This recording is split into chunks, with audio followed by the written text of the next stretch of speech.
Hi guys, thank you for joining me for Parables for Kids. So today we are talking about the parable that is titled Always Be Ready. But before we get started, we always do our highs and our lows and our prayers and blessings at the end.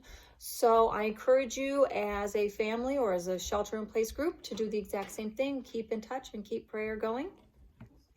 So my high is that it's VBS week. I'm very excited about that. And my low is that I'm also a little nervous about VBS week. So a little nervous that it'll go okay. But so far, so good. So that's a good thing. So let's start with our parable. So our parable today is Always Be Ready. It is in Luke chapter 12, verses 35 through 40. And I am reading it today out of the International Children's Bible because it's a little bit more family friendly. Be ready. Be dressed for service and have your lamps shining. Be like servants who are waiting for their master to come home from a wedding party. The master comes and knocks, and the servants immediately open the door for him. Those servants will be blessed when their master comes home because he sees that his servants are ready and waiting for him. I tell you the truth. The master will dress himself to serve and tell the servants to sit at the table. Then the master will serve them. Those servants might have to wait until midnight or later for their master, but they will be happy when he comes and finds them still waiting.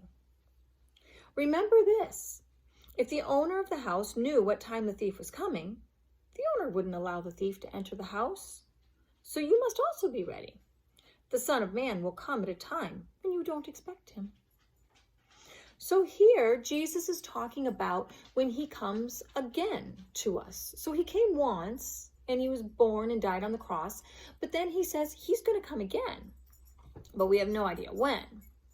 And when he tells this story about the servants and the master, if you can imagine it, we don't really know much about servants and masters nowadays.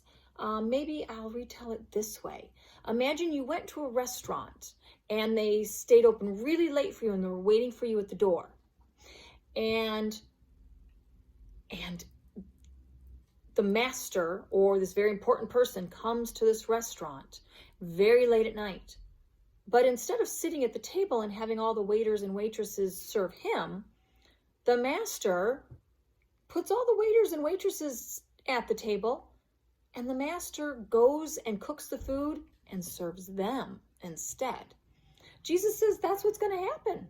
Is that when he comes back, those of us who are ready and waiting, and I think that means praying and reading the Bible, spending time with Jesus and with God, I'm pretty sure that's what he means by being ready and waiting, is being in relationship with God. And then when he comes back, it's according to him, he will serve us. He'll give us what we need. That's pretty cool. I hope you enjoyed the parable today. Let's end with prayers and blessings. Dear God, I pray that everybody watching this is able to pray and read the Bible and help other people and have a relationship with Christ. Amen. Blessings to you. Kids bless your parents. Parents bless your kids. I'll see you guys later.